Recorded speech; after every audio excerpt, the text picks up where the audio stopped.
আমার মুড নেই আজকে। কেন বলো তো? ভাল লাগছে না, সরো তো ব্যাং। কি ব্যাপার স্নিগ্ধা, যখনই তোমার গায়ে হাত দিই তখনই এরকম করে আমায় সরিয়ে দাও। আজ কতগুলো দিন হলো। তোমার মাথায় কি অন্য কিছু থাকে না তন্ময়? শুধু এইটাই? অন্য কিছু মানে? আমরা স্বামী স্ত্রী, আমাদের মধ্যে জৈবিক চাহিদা থাকবেই। আমার নেই, সরো তো। প্রয়োজন হলে মেঝেতে গিয়ে ঘুমাও, তবু আমাকে ডিস্টার্ব করো না। তুমি এমন কেন করছো?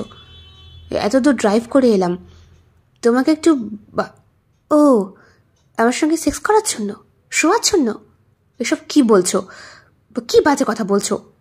আমরা স্বামী স্ত্রী, এটা তো প্র্যাকটিক্যাল। তোমার একটা সন্তান চাই না? আমি দেব।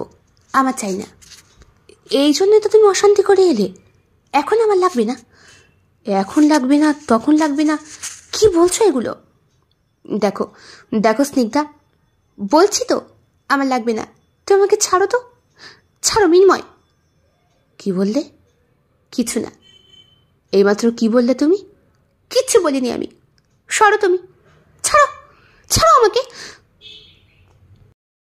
এবার ঠান্ডাটা কিন্তু খুব জাঁকিয়ে পড়েছে, কি বলো? হ্যাঁ, হঠাৎ করে পড়লো। এই কিছুদিন আগেও এত ঠান্ডা ছিল না কিন্তু। যা বলেছ। আমি কিন্তু ওই গন্ধ কাঁথা গায়ে দিতে পারবো না। মানে মানে কাঁথাগুলোই দেখোনি, গত বছর কাঁচা হয়নি বলে কেমন একটা ধুলো ধুলো গন্ধ হয়ে আছে। আমার বিরক্তি লাগে। আমি ওই কাঁথা যদি গায়ে দিয়ে ঘুমোই, এই তক্ষুনি আমার শ্বাসকষ্ট শুরু হয়ে যাবে। আর তুমি তো জানোই সারা বছর আমাকে ইনহেলার টানতে হয়। আচ্ছা আচ্ছা ঠিক আছে, তো এখন কি বলতে চাইছো সেটা ক্লিয়ার করে বলো। বলছি, আজকে তুমি যখন বাড়ি ফিরবে তখন আমাকে নিয়ে একটু মার্কেটে যেও না। কেন বলো তো? না, বলছি কম্বল নিয়ে আসবো খনি, হালকা শীতে গায়ে দেওয়া যাবে। অতিরিক্ত শীতে লেপ তো আছেই, তারপর না হয় বাক্স থেকে লেপটা বার করে। আচ্ছা আচ্ছা ঠিক আছে, এই ব্যাপার। তা এত জরুরি দরকার যে আমার অফিসে ফোন করে কথা বলতে হচ্ছে। কি করব? তুমি তো ফোন রিসিভ করছো না, তাই। হ্যাঁ, আমি তো একটা জরুরি মিটিংয়ে ছিলাম। কি জানি বাবা, দিন দিন তোমার মিটিং এত পরিমাণে বেড়ে গেছে, আমার সাথে একটু কথা বলার পর্যন্ত তোমার সময় হয় না। রাগ করেছো? রাগ করবো না। এখন তুমি অফিসে পৌঁছে আমাকে একটু জানানোর প্রয়োজন বোধ করো না যে পৌঁছে গেছি? আমাকে যেতে ফোন করে সব জানতে হয়, খেয়েছো কি না, পৌঁছেছো কি না, টাইম টু টাইম ওষুধটা খাচ্ছ কি না, সবটা। এই জন্যই তো তোমার মতো একটা ভালো মেয়েকে বিয়ে করে আনা। যাও, আর বার খাওয়াতে হবে না। এসব কথা বলি আমাকে ভুলিয়ে রেখেছো। হ্যাঁ, আমি আর তোমাকে ভুলিয়ে রাখলাম কোথায়? তুমি তো আমাকে ভুলিয়ে রেখেছো। আর কিভাবে সেটা ব্যাখ্যা করে বলতে হবে নাকি? যাও, অফিসের মধ্যে রসিকতা করো না তো, লোকে শুনলে হাসবে। কে হাসবে? আমার বউয়ের সাথে ফোনে কথা বলছি আর লোকে শুনলে হাসবে? হ্যাঁ, সারাদিন বাবুর হুঁশ ছিল না, বউটা খেয়েছে কি না, কি করছে একটু খোঁজ নেই দেখার।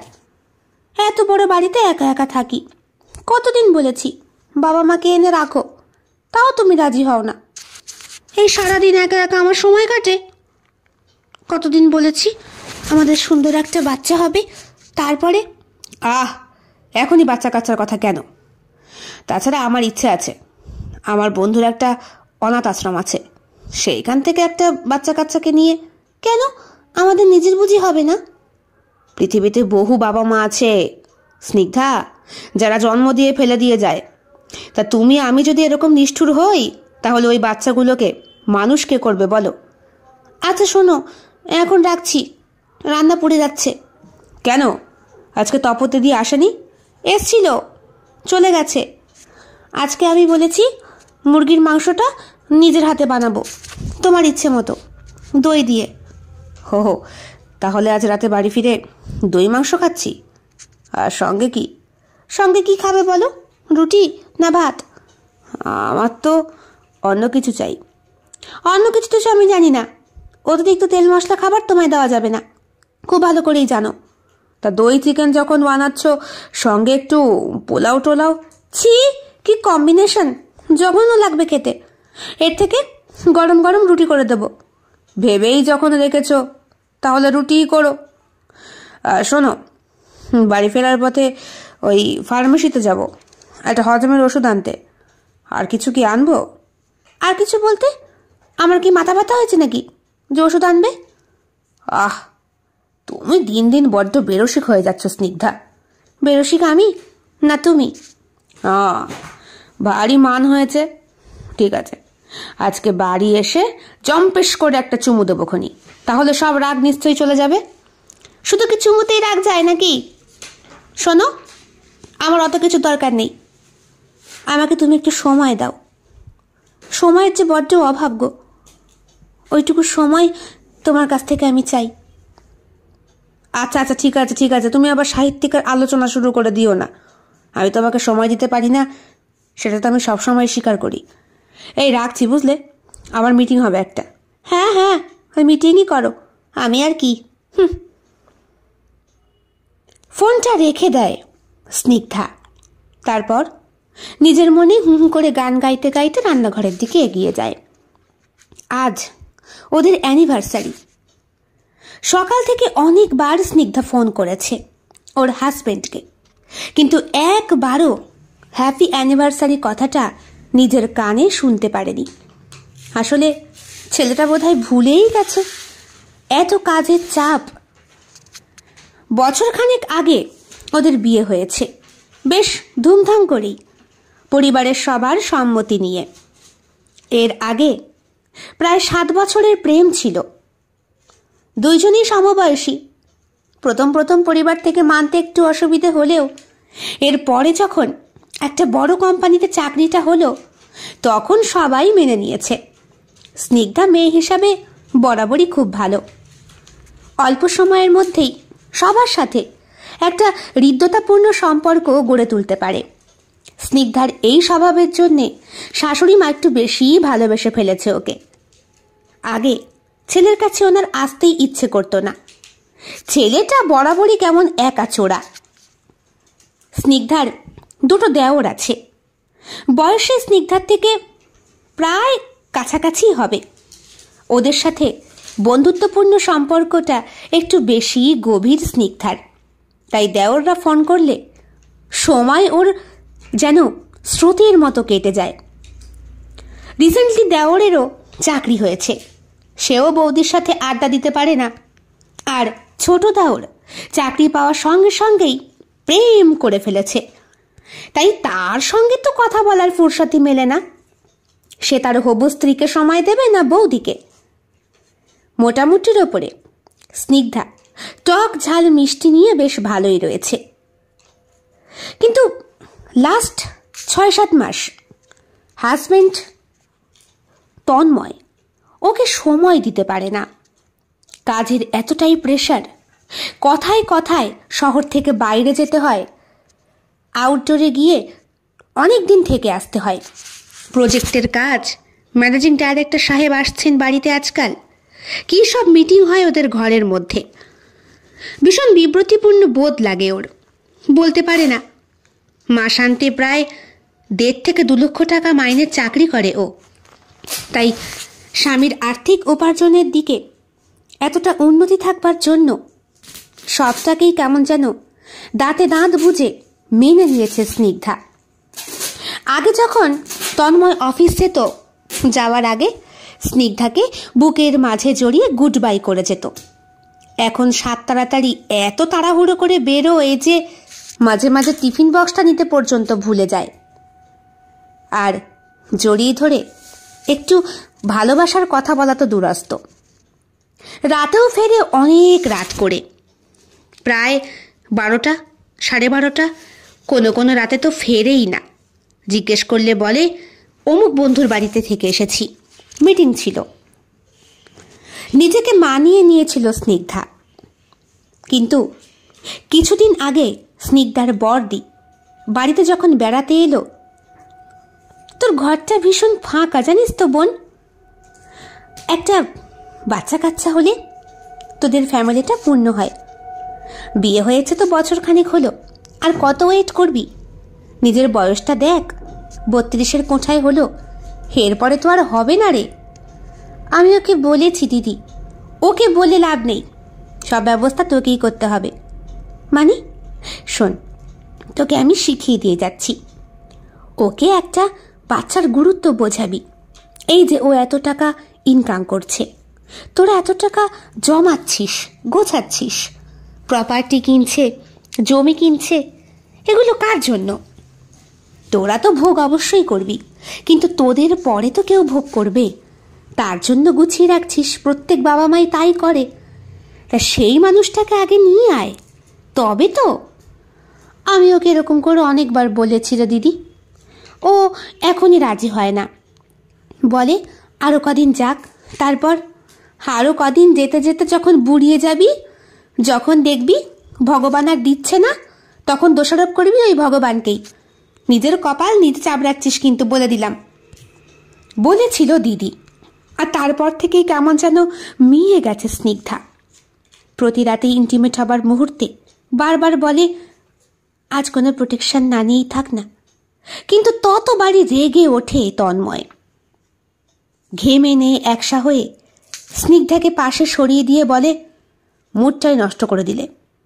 তোমার প্রবলেমটা কি বলো তো? আমার যে একা থাকতে ভালো লাগে না তন্ময়। তুমি বলেছিলে না একটা বাচ্চাকে নিয়ে আসবে অনাথ আশ্রম থেকে, চলো না যাই, সুন্দর দেখে একটা মেয়ে নিয়ে আসি। ছেলে নয় কেন? ছেলে আনলেও কোনো অসুবিধা নেই, কিন্তু মেয়েটাকে মনের মতো করে বড় করব, পুতুল পুতুল করে সাজাবো। ও কোনোদিন জানতেই পারবে না আমি যে ওকে পেটে ধরিনি। ভালো হবে না? না না, মেয়ে বাচ্চাতে ঠিক পোষাবে না আমার। নেব যখন একটা ছেলেই নেব, বংশধর, আমার পরিচয় বড় হবে, বংশের নাম উজ্জ্বল করবে। তাছাড়া কি? তাছাড়া আমার মতে মেয়ে বাচ্চা নিয়ে আসা মানে খরচের সাপেক্ষ। কীরকম খরচা সাপেক্ষ? এই ধরো বিয়ে দিতে হবে, তার জন্যে আগে থেকে সব গুছিয়ে রাখতে হবে। তা কেন?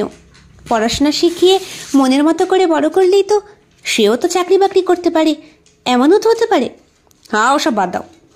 পড়াশোনা তো তুমিও করলে, MBA কমপ্লিট করলে, লাভটা কি হলো?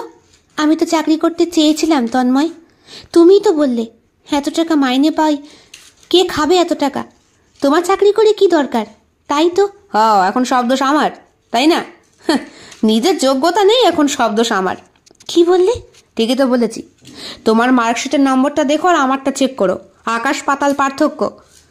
এইসব কথাগুলো তোমার বিয়ের আগে আমাকে বলা উচিত ছিল না? বিয়ের আগে কি বলতাম? বললে কি তুমি আমাকে ছেড়ে দিতে? সেই তো চামুকনের মতো আটকে ধরে রেখেছিলে। আমি তোমায় আটকে ধরে রেখেছিলাম নাকি তুমি আমাকে ছাড়া নিঃশ্বাস নিতে পারতে না? কান্নাকাটি করতে আমার মায়ের কাছে এসে আমাকে ছাড়তে চাওনি তুমি, আর এখন তুমি আমাকে। ওসব কথা বাদ দাও, লাইট অফ করে দাও।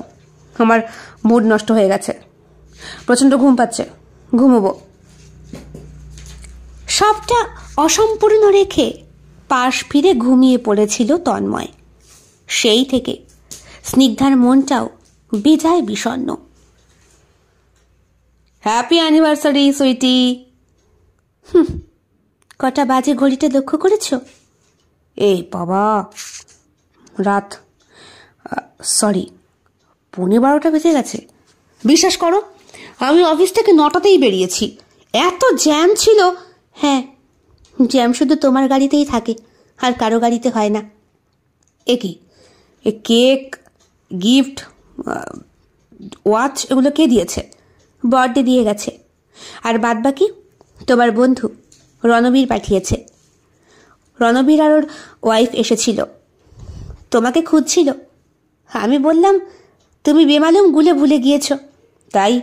ইস, তুমি ওদের ইনভাইট করেছিলে? কাউকে ইনভাইট করতে হয়নি গো, ওদের প্রত্যেকের মনে আছে।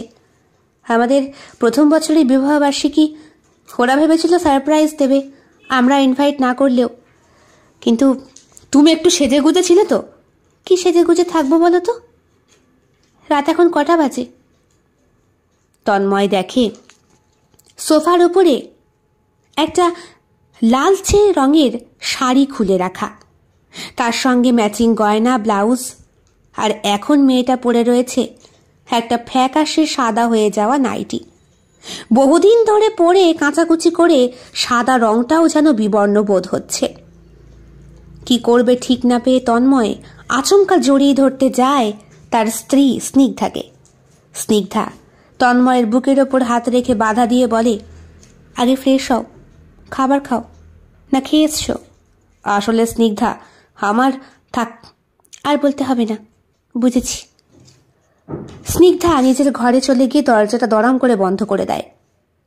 এই দরজাটা খোলো সুইটি, প্লিজ, বলছি তো, আই এম সরি, আর হবে না, ভুল হয়ে গেছে, প্লিজ প্লিজ খোলো, খোলো না। ঘুমিয়ে পড়ো গিয়ে পাশের ঘরে, আমার মাথাটা বড্ড যন্ত্রণা করছে, ভালো লাগছে না।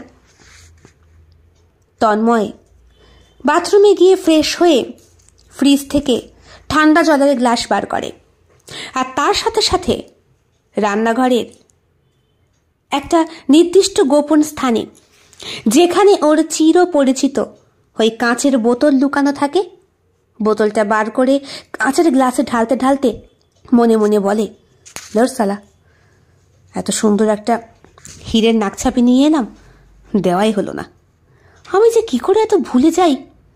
আর গেছে তো গেছি বাড়া, অত তেল মারতে ভাল লাগে না আমার।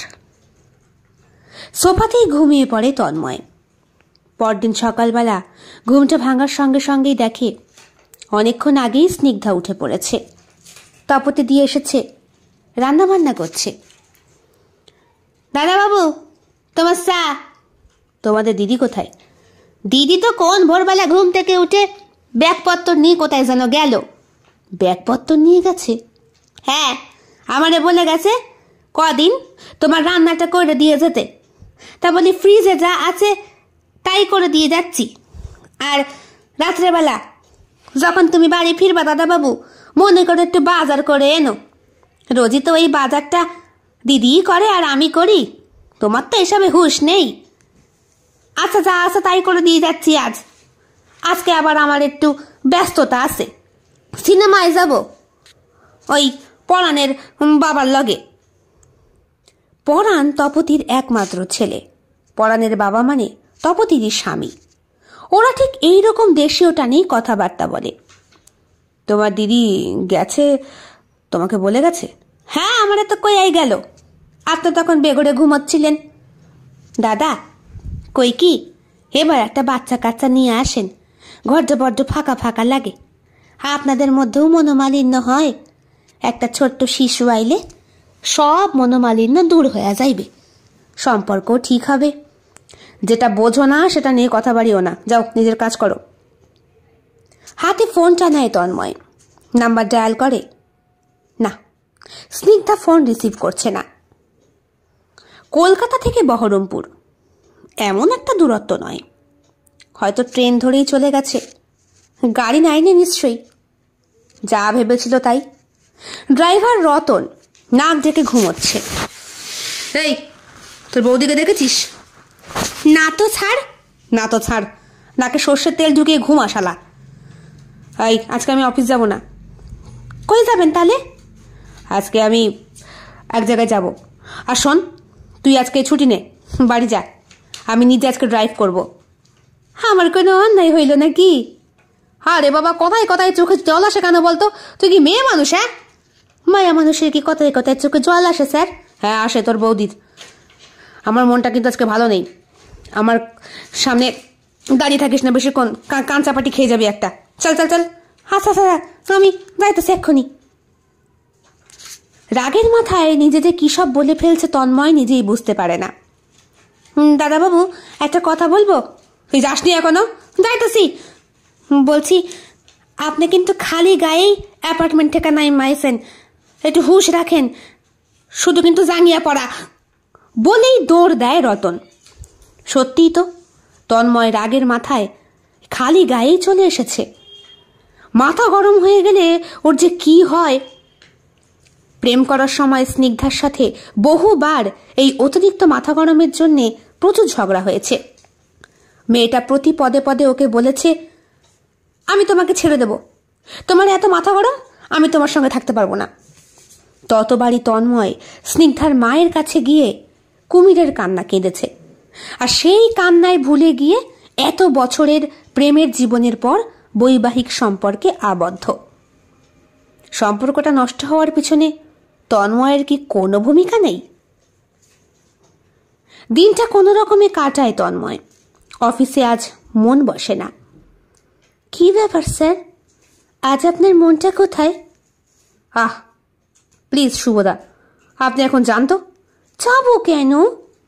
শুভদা অফিসের একজন পুরুষ কম মহিলা অ্যাসিস্ট্যান্ট। সব সময় ছেলেদের গায়ে গায়ে একেবারে আঠার মতো সেঁটে থাকতে চান। বাদবাকি কলিগরা একে দেখলেই 10 হাত দূরে দৌড় মারে। কিন্তু শুভদা তন্ময়কে ভীষণ পছন্দ করে। তন্ময়ের সাথে কফি খেতে, তন্ময়ের সঙ্গে বিভিন্ন প্রজেক্টের কাজে দূরে দূরে যেতে আগ বাড়িয়ে নিজেই রাজি হয়। আবার কখনো কখনো অনেক রাত হয়ে গেলে তন্ময়কে বলে বাড়ি পৌঁছে দিতে। যদিও শুভর স্বভাব চরিত্র দেখে কেমন যেন একটা ওই ইয়ে মনে হয়, সেই কারণেই সবাই ভয়ের চোটে কেঁটে ওঠে। কিন্তু শুভর একটা মিষ্টি বউ আছে, নাম প্রিয়া। শুধু বউ না, 2 যমজ ছেলে মেয়ে পর্যন্ত আছে। কে বলবে গায়ে পড়া এই শুভ যে সত্যি একজন পুরুষ মানুষ? মাঝে মাঝে অফিসের কলিগদের মধ্যে আলোচনা হয়, হ্যাঁ ও শালা একটা ভোঁদাই, বাচ্চাগুলো আদৌ ওর নাকি? দেখবে যে আশ্রম থেকে কুড়িয়ে এনেছে। দাদা, আশ্রম থেকে কুড়িয়ে আনতে হবে কেন? এই তোমার আমার মতো দেওররা আছে কি করতে? দেখো গে যাও, আমাদের মতো কারোর কুকম্মের ফল। বউটাকে দেখো নি, ছোটখাটোর মধ্যে বেশ মিষ্টি চেহারা, লক্ষ্মী প্রতিমা ভাব, গেলে কত কাতির যত্ন করে। নিজের বউ সম্পর্কে একটা কুকথা যদি শুভর কানে পৌঁছয়, তাহলে এসে সত্যি পুরুষালী শুভদা হয়ে ওঠে। আর তার মুখ থেকে অজস্র খিস্তির বন্যা। সবাই কান চেপে বসে থাকে যখন সে সেগুলো বর্ষণ করে। মনটা খারাপ শুভদা, আপনি প্লিজ এখন আসুন তো। কি হয়েছে আমায় বলো না তন্ময়, বলে তন্ময়ের পিঠের ওপরে হাত বোলায় শুভদা। অসহ্য লাগে তন্ময়ের, ইচ্ছে করে হাত দুটোকে ছিটকে সরিয়ে দিতে, পারে না। আমার বউ চলে গেছে। আমি জানতাম এটাই হবে। তোমাদের বউদের সাথে আমার কম ইন্টুমিন্টু হয় নাকি? আর ইন্টুমিন্টু হওয়ার পরই তো আমাদের 2 পুন্টু হয়ে গেল। আমার ছেলে মেয়ে 2, ভগবানের কত আশীর্বাদ বলো একই সঙ্গে। কি কিউট না আমার বাচ্চা 2, তুমি দেখোনি? দেখেছি। আমার এখন সব কিউটনেসের গল্প করতে ভাল লাগছে না। তাছাড়া অত ছোট বাচ্চা সামলাবো কি করে সেটাই তো বুঝতে পারি না। বউয়ের সাথে বুঝি এই নিয়ে অশান্তি হয়েছে? হ্যাঁ, ওই রকমই। তা বলি চলে যাও না, ওকে সারপ্রাইজ দাও, খুশি হবে। ওসব সারপ্রাইজ আমার আসে না। মরণ, প্রেম করার সময় মনে ছিল না কথাগুলো? তোমার নাকি শুনেছি দীর্ঘদিনের প্রেমের পরে বিয়ে। তুমি কেমন যেন বিয়ে রসিক তন্ময়। বলে শুভদা পাঁচা দুলিয়ে দুলিয়ে ওর সামনে দিয়ে হেঁটে চলে যায়। একটা দীর্ঘশ্বাস ছেড়ে তন্ময় বাঁচে। স্যার, আজকে আমার ছুটি লাগবে। ছুটি? কি কারণে? স্যার, বাড়িতে অশান্তি হয়েছে। বাড়িতে অশান্তির সাথে অফিসের কি সম্পর্ক তন্ময়? স্যার, আপনি জানেন তো আমার বউটা কিরকম ঘাটাল মাল। আমার সঙ্গে দিনরাত ঝগড়া করে। তোমার বউ ঘাটাল না, তুমি ঘাটাল। হ্যাঁ, তুমি যা চাঁচাছোলা ছেলে, তোমার যে অত সুন্দর বউটা আছে সেটাই তো আমরা মাঝে মাঝে ভেবে উঠতে পারি না। এত বয়স হয়ে গেল, এখনো পর্যন্ত বউটার সাথে ভালো করে কথা বলতে পারো না। স্যার, আমার ছুটি লাগবে। ঠিক আছে, 1 দিন না, 7 দিনের ছুটি দিচ্ছি। স্নিগ্ধাকে নিয়ে আউটডোরে কোথাও ঘুরে এসো, ওরও মন ভালো থাকবে আর তোমারও। Thank you sir. Thank you আমাকে দিতে হবে না, বউটাকে গিয়ে সামলাও, যাও। আমার মুড নেই আজকে। কেন বলো তো? ভাল লাগছে না, সরো তো ব্যাং। কি ব্যাপার স্নিগ্ধা, যখনই তোমার গায়ে হাত দিই তখনই এরকম করে আমায় সরিয়ে দাও। আজ কতগুলো দিন হলো। তোমার মাথায় কি অন্য কিছু থাকে না তন্ময়? শুধু এইটাই? অন্য কিছু আমরা স্বামী স্ত্রী, আমাদের মধ্যে জৈবিক চাহিদা থাকবে। আমার নেই, সরো তো। প্রয়োজন হলে মেঝেতে গিয়ে ঘুমাও, তবু আমাকে ডিস্টার্ব করো না। তুমি এমন কেন করছো? এত দূর ড্রাইভ করে এলাম, তোমাকে একটু ও, আমার সঙ্গে সেক্স করার জন্য, শোয়ার জন্য? এসব কি বলছো? কি বাজে কথা বলছো? আমরা স্বামী স্ত্রী, এটা তো প্র্যাকটিক্যাল। তোমার একটা সন্তান চাই না? আমি দেব। আমার চাই না। এই জন্যই তো তুমি অশান্তি করে এলে। এখন আমার লাগবে না, এখন লাগবে না, তখন লাগবে না, কি বলছো এগুলো? দেখো দেখো স্নিগ্ধা, বলছি তো আমার লাগবে না। তুমি আমাকে ছাড়ো তো, ছাড়ো মৃন্ময়। কি বললে? কিছু না। এইমাত্র কি বললে তুমি? কিচ্ছু বলিনি আমি। সরো তুমি, ছাড়ো, ছাড়ো আমাকে। আমার ঘুমের বড়ি লাগবে ডক্টর। বেশ কয়েক রাত আমার ঘুম হয় না। সে তো আপনাকে দেখেই বুঝতে পারছি। প্রবলেমটা কি? ঘুম হয় না, পারিবারিক প্রবলেম। আপনি একজন মানসিক ডাক্তারের কাছে এসে পারিবারিক প্রবলেমের অজুহাত দেখাচ্ছেন মিস্টার তন্ময়। অসুখটা কি সেটা তো বলবেন। কি হয়েছে আপনার? আমি বুঝতে পারছি না ডক্টর, আমি বুঝতে পারছি না আমার সাজানো সংসারটা কি করে নষ্ট হয়ে গেল। আমি জাস্ট... শান্ত হন, এই নিন জল খান। ধীরে সুস্থে বলুন আপনার কি হয়েছে। আমার স্ত্রী স্নিগ্ধা, কয়েকদিন আগে আমাদের মধ্যে জাস্ট একটা অশান্তি হয়। আমাদের বিয়ে হয়েছে 1 বছর। তো এরই মধ্যে আমি এখনই বাবা হতে চাই না, কিন্তু ও মা হতে চায়। আমি বলেছিলাম আর কটা দিন যাক, একটু ওয়েট করি। আপনার বয়স কত? আমার 33। আপনার স্ত্রীর? সেও 33। আপনাদের তো বাবা মা হওয়ার বয়স হয়েছে, এখন একটা বাচ্চা নিতে পারেন। এরপরে কিন্তু অনেক রকম কমপ্লিকেশন দেখা দিতে পারে, বিশেষ করে আপনার স্ত্রীর শরীরে। তখন... আমি জানি ডক্টর, আসলে আমি স্নিগ্ধাকে বড্ড বেশি ভালোবাসি। আমি কি করে ওকে বলে বোঝাই যে একটা সন্তান হতে গিয়ে ওর শরীরে সি সেকশন হোক আর ওই সারা জীবন কোমরে যন্ত্রণা আমি জাস্ট ওকে দিতে চাই না। আমি তাই সবসময় প্রোটেকশনের মধ্যে থাকি। ইদানিং বলতে কদিন, তা প্রায় মাস 7-8 আগে কন্ডম ইউজ করছিলাম। ভাগ্যিস আমি আমার শরীরটাকে সামলে নিয়েছিলাম, না হলে তা কেলেঙ্কারি হয়ে যেত। কেলেঙ্কারি মানে? কন্ডমটার মধ্যে জাস্ট একটা ছেদ করে রেখেছিল ও, প্যাকেটের ওপর দিয়ে হয়তো পিন ফিন ফুটিয়ে। বুঝতেই পারছেন, ওর একটা সন্তান চাই, কিন্তু আমি চাই না ওর শরীরে কোনো রকম কাঁটা ছেঁড়া হোক। আর আমি এও জানি যে আমাদের এখানকার যে অবস্থা, তাতে নর্মাল ডেলিভারি হওয়াটা একেবারেই পসিবল নয়। তাহলে আপনি আউটে যান, সেখানে গিয়ে নর্মাল ডেলিভারি করান আপনার বেবির। আমাদের এখানে না হয় সি সেকশন হয়, আর কোথাও তো হয় না। আমি সবই জানি ডক্টর, তবুও একটা বাচ্চা হওয়া মানে একটা মেয়ের শরীরে অনেক বড় ধকল। আমি ওকে সবসময় বলেছিলাম যে একটা বাচ্চা অ্যাডপ্ট করবো আমরা, এটা আমার ইচ্ছে অনেক ছোট থেকে। শেষ পর্যন্ত ও রাজি হয়। কিন্তু রিসেন্টলি কয়েকজন আত্মীয় স্বজন আমাদের পরিবারের খুব ঘনিষ্ঠ একটা বাচ্চা নিয়ে ওকে খুব উস্কায়। আমাদের মধ্যে জাস্ট একটু অশান্তি হয়েছিল, তারপরই ও চলে আসে বাপের বাড়ি। আমিও 1 বিন্দু দেরি করিনি, সেই দিনই গাড়ি ড্রাইভ করে ওর কাছে আসি। সেই দিন রাত্রিবেলায় ওকে যখন একটু ভালোবাসতে গেলাম, হঠাৎ করে ওর মুখ থেকে এমন একটা নাম শুনলাম, যেটা শুনে আমি আকাশ থেকে পড়েছি স্যার। কি নাম? নাম আমার বরদা, মৃন্ময়। I C. সেই বরদা কোথায়? সে বেঁচে নেই স্যার, মারা গেছে। আপনি ঠিক কিরকম মুহূর্তে ওই রকম কথা?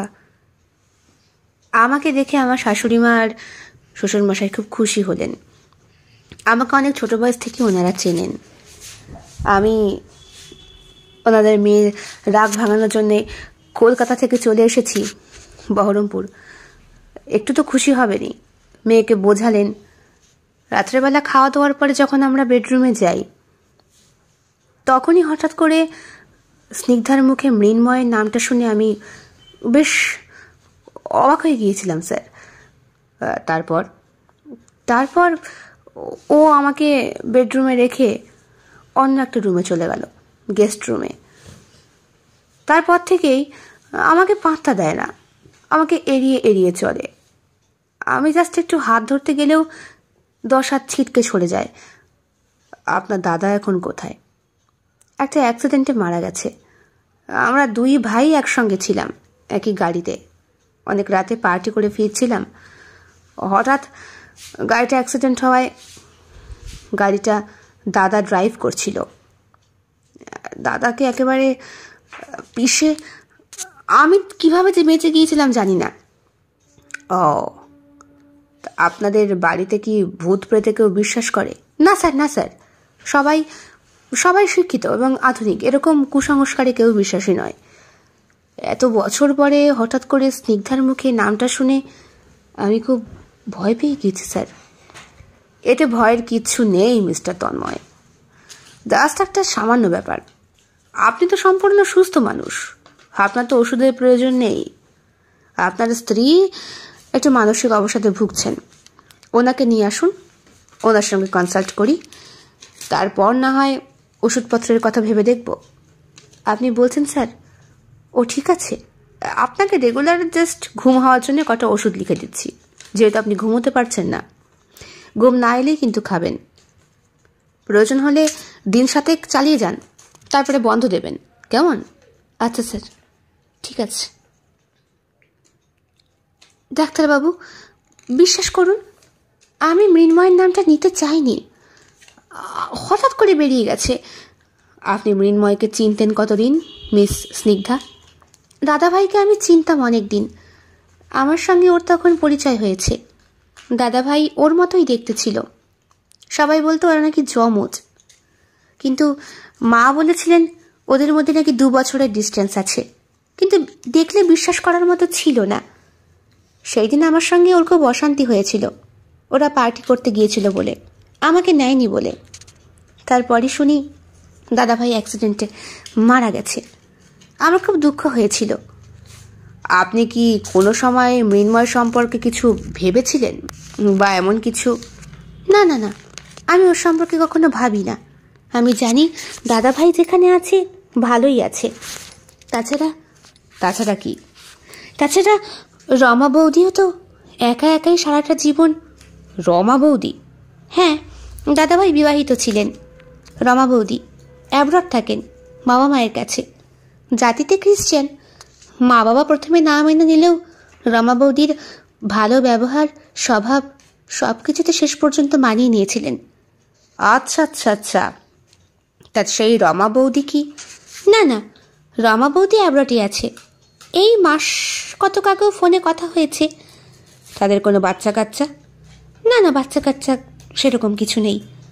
আচ্ছা আচ্ছা, আপনার রাত্রেবেলা ঘুম টুম ঠিকঠাক হচ্ছে তো? হ্যাঁ, কোনো প্রবলেম তো নেই স্যার। কেন বলুন তো? আমাকে তন্ময় বলল ওর কি একটা সমস্যা হওয়ার জন্যে আপনি আমার সাথে কথাবার্তা বলতে চান, তাই আমাকে ডেকে পাঠিয়েছেন। সেই কারণেই তো আমি এলাম। আচ্ছা, আপনি বাইরে গিয়ে বসুন আর মিস্টার তন্ময়কে পাঠিয়ে দিন। আচ্ছা স্যার। আপনার স্ত্রীর সাথে কথা বলে যা বুঝলাম উনিও তো স্বাভাবিক সম্পূর্ণ। আপনি 7 দিন ওষুধটা নিয়েছেন? হ্যাঁ স্যার, ওষুধ নিয়েছি, এখন মোটামুটি ঠিকই আছে সব। অফিস জয়েন করেছেন? হ্যাঁ স্যার, করেছি। কাজকর্মে মন দিন, একটা হ্যাপি লাইফ কাটান। আপনাদের মধ্যে কোনো রকম কোনো প্রবলেম নেই, আপনারা 2 জনই সম্পূর্ণ সুস্থ এবং স্বাভাবিক। কেন শুধু শুধু নিজেদের সুন্দর দাম্পত্য জীবনটা নষ্ট করছেন? আর এই ওষুধগুলো চালিয়ে যাবেন আপনি এবং আপনার স্ত্রী, দেখবেন সবটা ঠিক হয়ে যাবে। Thank you sir. আরে ঠিক আছে, আপনি ভালো থাকলেই বা আপনারা ভালো থাকলেই তো আমরা ভালো থাকবো। পেশেন্টকে সুস্থ করাই তো একজন কর্তব্যনিষ্ঠ ডাক্তারদের কর্তব্য। স্যার স্যার শুনছি, বলুন। আজ মাস কতক হয়ে গেল, তন্ময় এরকম কেন করে? কি করে? কেমন পাগলের মতো হয়ে গেছে স্যার, খাওয়া দাওয়া করে না, একটু অদ্ভুত রকম ভাব। আমি ওর কাছে গেলে হিংস্র জন্তুর মতো আমার ওপর অ্যাটাক করে, জোর করে সহবাস করতে চায়। প্রথম আমি ভেবেছিলাম হয়তো মানসিক অবসাদের জন্য, হয়তো অনেক দিন পর তাই, কিন্তু এখন বুঝতে পারি এটা একটা রোগ স্যার। ও কেন আমাকে এরকম করে? আমার ওপর রীতিমতো অত্যাচার করে। আমার খুব কষ্ট হয় স্যার, আপনি কিছু একটা বিহিত করুন এর। আপনি ওষুধগুলো দিচ্ছেন? হ্যাঁ স্যার, রোজ ওষুধ দিই, রোজ। আর রোজই মানে? ওর কাছে যখনই যাই ওষুধ দিতে, এমনিতে ওকে আমি সবসময় বেঁধে রাখি, আমার ভয় হয়। কিভাবে বেঁধে রাখেন? ঘটনাটা স্যার আপনার কাছ থেকে ডাক্তার আপনাকে দেখিয়ে যাওয়ার মাসখানেক পর আপনি যে ওষুধগুলো দিয়েছিলেন চালাতে, সেগুলো আমি কন্টিনিউ করেছি। আমি নিজে খেয়ে সুস্থ আছি, স্বাভাবিক আছি, আর ও বেশ ভালোই ছিল। আমি একদিন মার্কেটে গিয়েছিলাম, দিনটা ছিল রবিবার। বাড়ি এসে দেখি তপতিদি বসে বসে ঘরের কোনায় কান্না করছে। আমার সঙ্গে দেখা হতেই আমাকে জড়িয়ে ধরে হাওমাও করে কাঁদতে শুরু করলো। আর কাঁদতে কাঁদতে আমাকে বলল, বৌমনি, আমার সর্বনাশ হয়ে গেছে। দাদা আমার ইচ্ছাত নিয়ে। আমি প্রথমটা বিশ্বাস করিনি স্যার, আমি তপতিদিকে অবিশ্বাস করেছিলাম।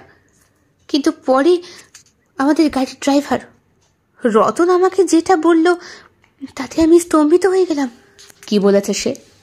রতন আমাকে বলল, কিছুদিন আগে নাকি অফিসে একটা পার্টি হয়েছিল, ওদের সব কলিগরা মিলে। সেখানে শুভদা বলে একজন ছিল, যার সাথে তন্ময় অত্যন্ত রূঢ় আচরণ করে। অফিস থেকে বেরিয়ে শুভকে নিয়ে গাড়িতে ওঠে, রতনকে নামিয়ে দেয়, আর গাড়ির মধ্যে শুভদার সাথে আমি আর বলতে পারবো না স্যার। তারপর শুভদা থানায় গিয়েছিল, আমাকে ডাকে, সেখান থেকে ধরে নিয়ে যায় ওকে। আমার বাবা মা এসে আর ওর বাবা মা এসে অনেক কাকুতি মিনতি করে তারপর অফিসের বসও এসেছিলেন। আচ্ছা আচ্ছা আচ্ছা, তার মানে উনি এখন পুরোপুরি একটা... হ্যাঁ স্যার, একেবারে জৈবিক চাহিদা ছাড়া ওরা আর কিচ্ছু ভাবতে পারছে না। আপনি এর একটা বিহিত করুন স্যার, প্লিজ। ঠিক আছে, আপনি এই ওষুধগুলো নিয়ে যান। প্রয়োজন পড়লে এই ইঞ্জেকশনটা বুশ করতে হবে। একটা নার্সকে রাখতে হবে, বুঝলেন? নার্সকে? ঠিক আছে, আপনি বরং ঠিক করে দিন তাহলে। আচ্ছা, আমি নার্সকে ঠিক করে দিচ্ছি। আজই ওই নার্সকে সঙ্গে নিয়ে আপনি যান। বাড়িতে বসে ট্রিটমেন্ট করলে আশা করি উনি সুস্থ হয়ে যাবেন। তাছাড়া ওনার কাজকর্ম আর কি, বস বলেছেন আর মাসখানেকের মধ্যে ও যদি সুস্থ না হয়, একেই বেসরকারি কোম্পানি, তার উপর এতগুলো টাকা মাইনে, নিশ্চয়ই বসেই দেবে না। তা তো নিশ্চয়ই। আপনি একটা জব শুরু করুন না, আমাকে অফিসের বস তাই বলেছেন। ডিগ্রিতে ও আর আমি সমান। হ্যাঁ, নাম্বারে একটু এদিক ওদিক হতে পারে, প্রথম কম এক্সপিরিয়েন্স হবে আমার, কিন্তু করতে করতে ঠিক বুঝতে পারবো। বেশ তো, ভালো তো। তা আপনি শুরু করে দিন সেই কাজটা। এখন কেমন আছেন? বেশ ভালো স্যার, অনেকটাই স্বাভাবিক এবং সুস্থ। জীবনটা অন্যরকম করে শুরু করেছি। মানে তন্ময় যখন বিষ খেয়ে আত্মহত্যা করলো, তারপর তো একা হয়ে গিয়েছিলাম। এখন বেশ ভালো আছি। নতুন কোনো জীবনসঙ্গী? হ্যাঁ স্যার, আছে একজন। কে সে? আপনাকে বললে আপনি বিশ্বাস করতে পারবেন না। আরে শুনি না। রতন মানে আপনার গাড়ির ড্রাইভার? হ্যাঁ, ওর থেকে বিশ্বস্ত আর কাউকে পেলাম না। তাছাড়া জীবন একটা শিক্ষা দিয়েছে আমাকে। আমার থেকে কম উপার্জন যে করে, তার সঙ্গে আমার সম্পর্কে বেঁধে থাকা উচিত। এতে মনে হয় সে আমার প্রতি একটু বেশি, আপনার ওপর একটু বেশি ডিপেন্ড, তাই তো? আপনার ওপর টর্চারও করবে না, আর আপনার আনুগত্যেই চলবে, অনেকটা সেই রকম। রতন ড্রাইভারি করতো ঠিকই, কিন্তু শিক্ষিত দিক থেকে কম না। গ্র্যাজুয়েশন কমপ্লিট করা ছেলে, পেটের টানে শহরে ঘুরছিল। তন্ময়ের সঙ্গে দেখা হওয়ার পর ওরও একটা ড্রাইভারের প্রয়োজন ছিল। রতন আবার ড্রাইভারি করতে জানতো, সব রকম গাড়ি চালাতে পারে। সেই সুবাদেই ওর সঙ্গে পরিচয়। ছেলেটা অনাথ, আমারও সুবিধে। ওই গাড়ি করে আমাকে অফিসে দিয়ে আসে আর নিয়ে আসে। বাকি সময়টা আমার জন্য ফ্ল্যাটে রান্না করে। তপতিদিও এখন অনেকটা ভালো আছে। স্যার, আপনার এই নার্স ম্যাডামকে ধন্যবাদ দেবেন। উনি যখন তন্ময়ের সেবা যত্ন করতে শুরু করলো, তারপর থেকে তন্ময় একটু একটু সুস্থ এবং স্বাভাবিক হতে শুরু করে। ওকে শিকল খুলে রাখতাম। ওষুধ খেত কন্টিনিউ। আমাকে একদিন বললো ও নাকি অফিস জয়েন করতে চায়। বসের সাথে কথা বললাম, অফিসেও গেল। সপ্তাহখানেক বেশ ভালোই কাটলো। তারপর দুম করে একদিন গোমরামুখ হয়ে অফিস থেকে ফিরে এলো। আমাকে বলল ও নাকি একটা চরম পাপ করে ফেলেছে, যে এই পাপের কোনো ক্ষমা হয় না। সেটাই লাস্ট ওর সাথে আমার কথা। তারপরে সুস্থ হয়ে ও আর বাড়ি আসেনি, স্পট ডেড। ব্যাপারটা কাটিয়ে উঠতে আমার অনেকটা সময় লেগেছিল। রতন সাহায্য করেছে আমাকে, আর কিছুটা আপনার ওষুধে। তা এখন একটা বাচ্চা কাচ্চা? হ্যাঁ স্যার, অনাথ আশ্রমে দেখে রেখেছি একটা ফুটফুটে কন্যা সন্তান। ওটাকেই নেব। রতনেরও তাই মত। তাছাড়া আমার শ্বশুর শাশুড়ি এনারাও বলেছেন সব কিছু আমার নামে লিখে দিয়ে কাশিবাসিনী হবেন। আমার বাবা মাও কোনো রকম দ্বিধাদ্বন্দ্ব করেননি। আমার সুখই ওনার সুখ। চিরকাল আমার মুখের দিকে চেয়েই তো বেঁচে আছেন। আমি যাতে ভালো থাকি তাই। ঠিক, একদম ঠিক। আপনি যাতে ভালো থাকেন তার জন্যই সব দায়। মিস জুলিয়া, এদিকে আসুন। হ্যাঁ স্যার। এনাকে চিনতে পারছেন স্নিগ্ধা? এই তো ইনি, সেই নার্স যিনি আমার হাজব্যান্ডের। আপনাকে অনেক ধন্যবাদ ম্যাডাম।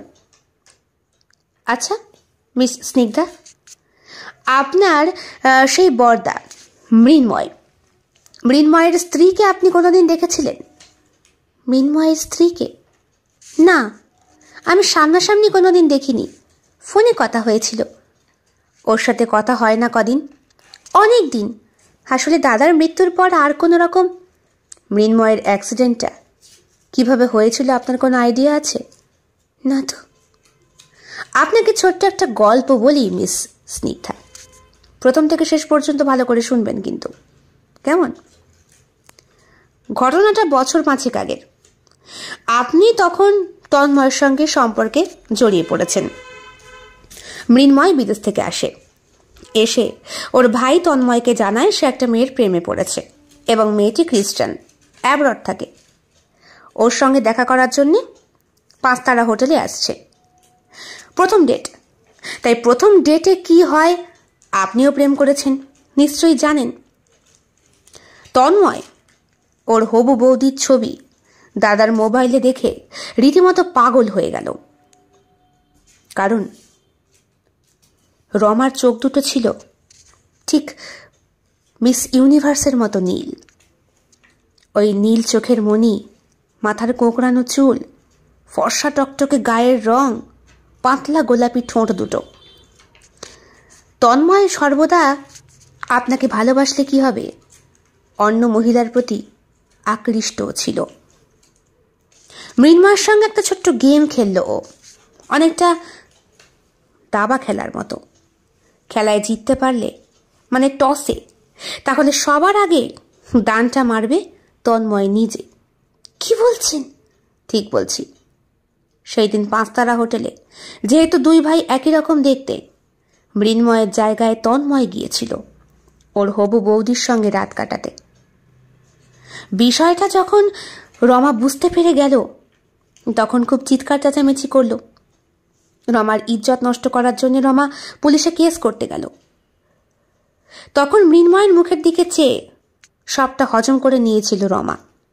কিন্তু এই ঘটনা যখন বারংবার ঘটতে শুরু করলো, আর মৃন্ময় ভাইয়ের প্রেমে এতটাই বুঁদে গিয়েছিল যে, বুঝতেই পারছ কতটা অন্ধবিশ্বাস আর কতটা অন্ধ ভালোবাসা নিজের ছোট ভাইয়ের প্রতি।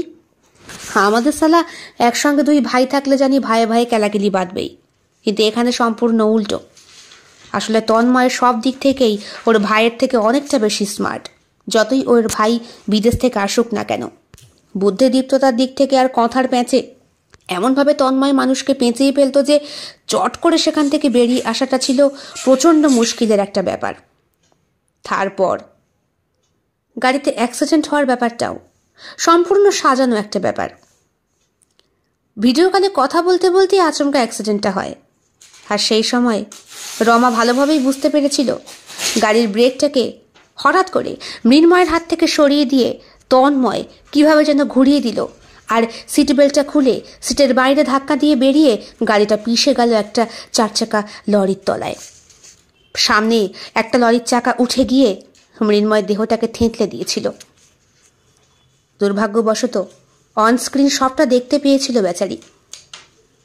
সেই থেকেই আমাদের এই প্ল্যানের শুরু হয়, কি করে তন্ময়ের জীবনটা নষ্ট করা যায়।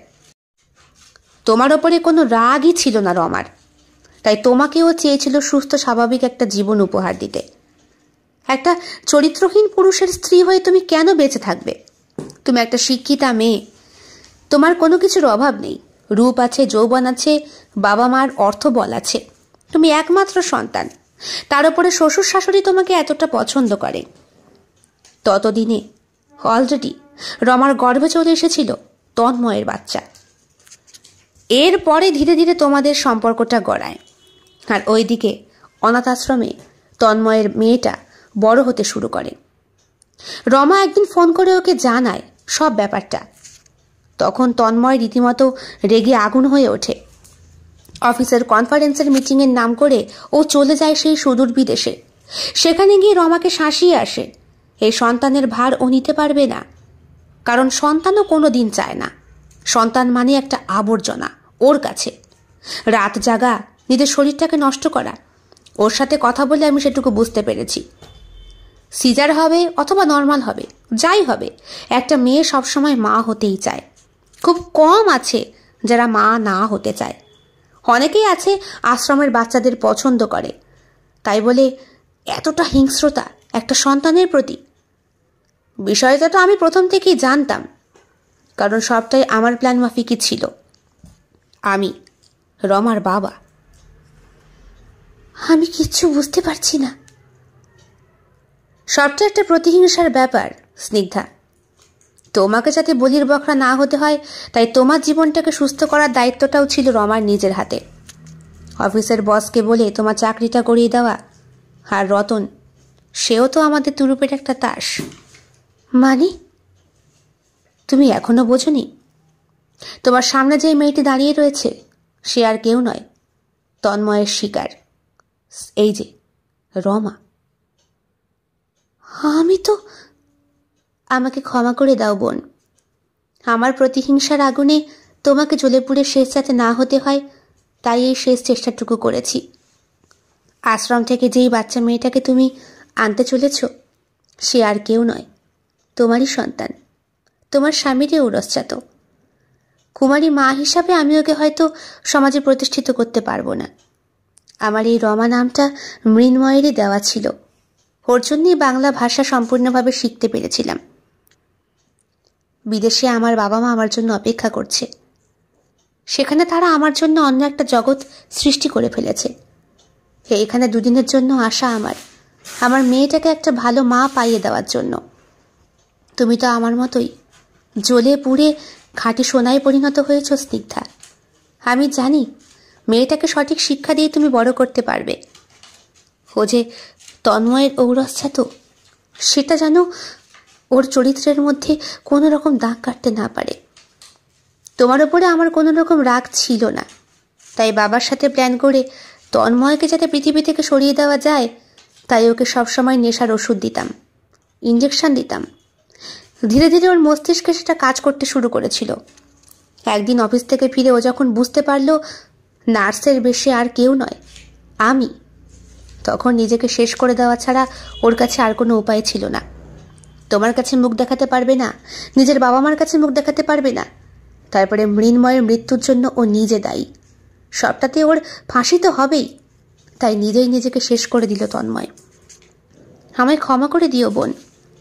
তোমার শীতের সিঁদুর নষ্ট করতে আমি চাইনি, কিন্তু যেই সিঁদুরের রক্তের দাগ লাল রঙের বদলে একটা নারী শরীরের নিংড়ানো রক্তের দাগ হয়, সেই সিঁদুর মরার থেকে বোধহয় শূন্য সিথি অনেক ভালো। রতনের সঙ্গে তুমি অনেক সুখী হবে, ও খুব ভালো ছেলে। আর যাই হোক, মানুষের টাকা না থাক, অর্থ না থাক, চরিত্র হলো সব থেকে বড় জিনিস, সেইটা ওর আছে। স্নিগ্ধা অপলক তাকিয়ে রয়েছে রমা ওরফে নার্সের দিকে। এই মুহূর্তে ফোন এসেছে অনাথ আশ্রম থেকে। একটা সাজানো গোছানো প্ল্যানের তুরুপে তাস হয়ে গিয়েছিল স্নিগ্ধা। কিছু বুঝে ওঠার আগেই কিভাবে যেন ওর জীবনের সাতকাহনের সমীকরণটাই বদলে যায়। পাপ সত্যি কোনোদিন চাপা থাকে না, কিন্তু এইভাবে যে ফল দিতে হবে সেটা স্নিগ্ধা কোনোদিন ভাবতে পারেনি। স্নিগ্ধা এখন ভালো আছে, খুব ভালো আছে। রতনের সঙ্গে বিয়ে করে ছোট্ট মেয়েটাকে কোলে নিয়ে মাঝে মধ্যে আমার সঙ্গে দূতাবাসে কথা হয়, কিন্তু তবুও কোথায় যেন একটা খামতি রয়ে গেছে। যতই হোক, স্নিগ্ধা নিজেও জানে মৃন্ময়কে সে কতটা ভালোবাসত। তন্ময়ের সঙ্গে প্রেম করার কোনো ইচ্ছেই স্নিগ্ধার ছিল না। প্রথম দিনই মৃন্ময়কে দেখেই ওর শরীরের ভেতর একটা কাঁপুনি দিয়েছিল, কিন্তু মৃন্ময়কে হাতের কাছে পাবে কোথায়? সে তো থাকতো শহর থেকে বহু দূরে, পড়াশোনা করতে বিদেশে। তাই তন্ময়ের সঙ্গেই ভাব ভালোবাসা, প্রেম। কিন্তু গভীর রাতে গোপন অভিসারে যখন বাড়ি আসত মৃন্ময়, তখন স্নিগ্ধাই থাকত তার অভিসারিকা। আর এর পুরোটা সাক্ষী ছিল ছোট্ট ছেলে রতন। কত আর বয়স তার? এই 16 কি 17 হবে। তখন থেকেই স্নিগ্ধাকে আর মৃন্ময়কে সে দেখেছে নিশি যাপন করতে, কখনো কলেজ মিসিং করে কোনো হোটেলে, কখনো বা পার্কের নির্জন অন্ধকারে। কি ভাবতেছ অবৌ? আর কতদিন রতন? কেন, আমি কি করলাম? আর কতদিন তুমি আমাকে ব্ল্যাকমেল করবে? এই মিথ্যে সিঁদুর পরে আমার আর থাকতে ভালো লাগছে না। সমাজের কাছে আমি একটা হেয় হয়ে রয়েছি। আমার স্ট্যাটাস, আমার টাকা পয়সা সব কিছু যেন শেষ হয়ে যাচ্ছে। তারপর ওই মেয়েটাকে পালন করতে আমার জাস্ট মা ডাক শুনতে ভালো লাগে না। কেন? তন্ময়ের যখন চরিত্র খারাপ, তন্ময়ের যখন অত গাল দিতা, নিজের দিকে তখন তাকাইছো কোনোদিন? আমি তোমারে কোনোদিন ছাড়বো না। আমার লাগেই তোমার থাকতে হইব, আর এই ছোট্ট মাইয়াটারে মাতৃস্নেহে বড় করতে হইব। আজকে তোমাদের চরিত্র স্খলনের জন্যে এই ছোট্ট মাইয়াটা জৈলা পুইরা শেষ হইতাছে, আর ওর মা। তোমরা দোষী, মূল দোষী, তোমাদের জন্যই সব। রতন, বেশি বেশি করলে কিন্তু কি করবা? আমার খাবারের মধ্যে বিষ মেশাইয়া তন্ময় বাবুর মতো আমারও খুন করবা। এইটাই তো তোমাকে স্বাদ। পারবা না, কোনোদিন পারবা না। আমার কাছে এত প্রমাণ আছে না, যেদিন পুলিশের কাছে দিমু নাকে দড়ি পড়ায় নিয়ে যাব। পুলিশ তো আর জানে না এই তন্ময়ের মরার পেছনে, মৃন্ময়ের মরার পেছনে আসলে কত বড় হাত যে তোমার আছে। তুমি যে কত বড় খলনায়িকা এই পুরো গল্পের। প্রথম থেকে যে শুনবে তোমার সাথে সতীসাথ দিয়ে ভাববে, শেষে যে শুনবে সে বুঝতে পারবে নারী চরিত্র বেজায় জটিল, কিছুই বুঝতে পারবে না।